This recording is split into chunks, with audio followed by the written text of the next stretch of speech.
The broadcast is now starting. All attendees are in listen-only mode. Hi, everyone. Thanks for joining us. Try to make this as quick and painless as possible. Most of you are returning captains, but we do have some new rules to cover and just some things to remind you about. We'll get you out of here. So again, make sure your speakers are on, that you can hear me. If you have any questions throughout, probably won't answer them till the end, but there's a questions box over on your right-hand panel. Feel free to type them at any time, and then I will answer at the end.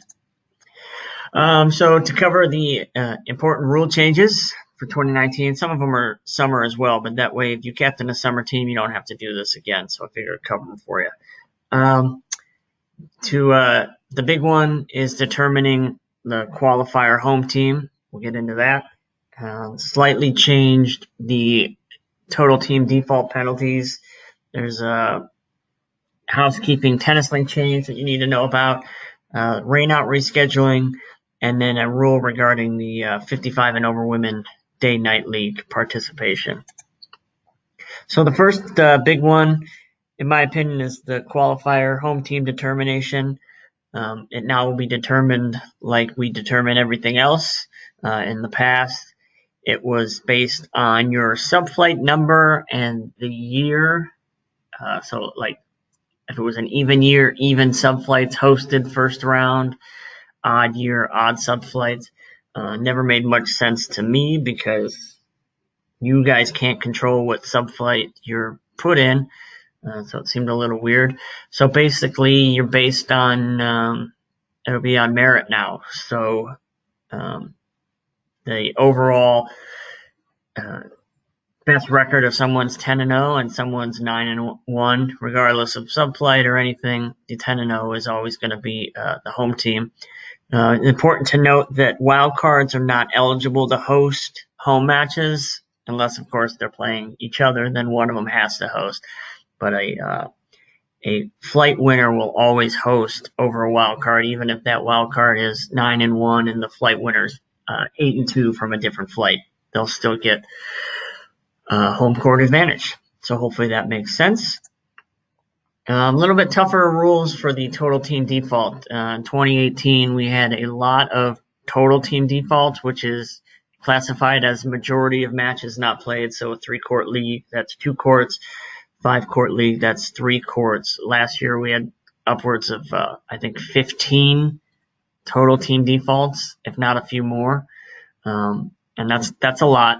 Obviously, we have hundreds and hundreds of matches, so in the scheme of things, percentage-wise, it's not a huge number, but, we're trying to play all our matches, and it seems like when we talk to captains and people at facilities, the captains knew that they would get the $100 fine back, so they knew that first default wasn't really a big deal.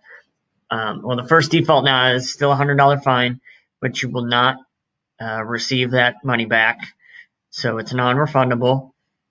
And then if it's not paid within a week, the captain becomes at risk of being suspended until the fine is paid. And then, of course, if there's a second total team default, which I haven't seen anyone do yet, which is good, the entire roster is at risk from being suspended from all USTA leagues. It's also important to note that we actually have probably the least punishable fine in all of Midwest. Other districts are very serious about total team defaults. They will suspend teams for the first one. So hopefully, this is enough of a deterrent, but we're also not looking to punish you guys because we know things do arise at times. One thing to note, you probably have seen by now, the way that your team is written in Tennis Link has changed. You can see last year was written like that, and then this year appears a little differently. What that is Northeast Ohio, of course, is the district. The letter is the league. So in the summer, adult league will simply just be an A. the level, and then the facilities all have a 2-letter code.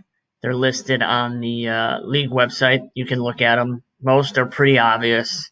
Be able to figure it out. And of course, the last name is the captain. The only reason for this is just it's kind of a Midwest thing. It makes it easier as teams advance. Rather than having to change everyone's name over and over, it tells other people from other districts, maybe trying to scout or look at teams.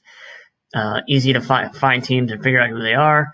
And it also helps us as the administrators simply place teams and know exactly who's coming from where. In the summer, the other kind of nice one, if you ever experienced a rainout, you only had until your next match, so that was usually 7 days. You now get 3 weeks to reschedule a rainout match, unless of course it's near the end of the season. Then you only get 1 week. So hopefully that makes it a little easier. Sometimes it's tough to get it in within that first week because players are on so many different teams. So 3 weeks should make that a little easier. And then if any of you participate in the 55 and over women's leagues, there's of course day and night flights. The last few years you were not able to play on a day and an evening team. You are now able to play on a day and an evening team in the same level. So if you play 7-0, 55 and over, you can play on a day team and a night team. Of course, if both teams make the playoffs, then players have to declare for only one team only. Both of your teams will not advance. So hopefully that makes sense. And then the traditional stuff that we go over every year, try to get your players there early, try to get the lineups exchanged early. Been saying it since I started. I'm going to hammer it home again. Stick to the 10-minute warm-up. I go to matches from time to time, and most people are not sticking to that. I actually proposed to our committee a 5-minute warm-up. It was not approved, knowing that 5 minutes would be 10, because 10 has become 15, and it's striking matches out, and then therefore making people start late who are on after them. So please, please, please stick to the 10-minute warm-up. And of course, good sportsmanship and score reporting within 48 hours. Don't forget, it does not have to be the home captain who reports. I still get people who will email me and like, the home captain hasn't put the scores in yet. Well, you can put them in too, because there's a confirmation system in place. So simply whoever wants to put them in, puts them in. Grievance procedure. If you come up on an issue that you believe might reach the level of a grievance, contact your local league coordinator. So all of the spring leagues, that's myself. Let me know that you'd like to file a grievance. I'll send you the form. You'll file a form. The other captain gets to read it and respond. And then there's a grievance committee that renders a decision. And then, of course, if someone's not happy, they can appeal it. And there's a separate appeals committee who decides the final thing if there is an appeal. So hopefully that's clear. League coordinator, like I said, get to know them. Obviously, this is more for the summer who are different, but that's me all spring. Feel free, email me. Any questions, concerns, I'm here to help. It's my job is to make things easier for you as the captains, so never hesitate to contact me. And that is pretty much it.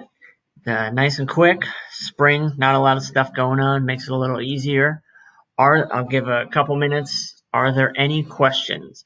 What constitutes a total team default 5-court match? Yes, 3 out of 5 courts is a total team default. And remember, we changed the rule last year where even if you only have 2 courts, we still recommend you play them. Obviously, it's still a total team default. There'll be a fine, but those 2 courts will count in the standings. So rather than losing a match 0-5, you could still only lose 2-3, which, believe it or not, could have an impact on final standings where playoffs or whatnot. So we strongly encourage any courts to play that are available, even if the match is going to be defaulted. Any other questions? And then, of course, too, if you have questions after or you think of them later, simply just email me. I'll hang on for one more minute.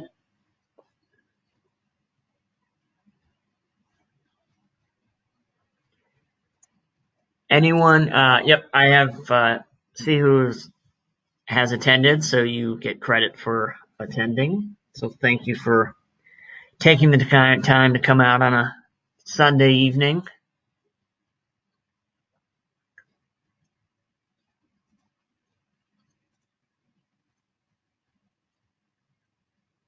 And it looks like there are no more questions. So I will let you guys go. Again, thanks for coming out. Any other questions? Feel free to let me know. Thanks, guys.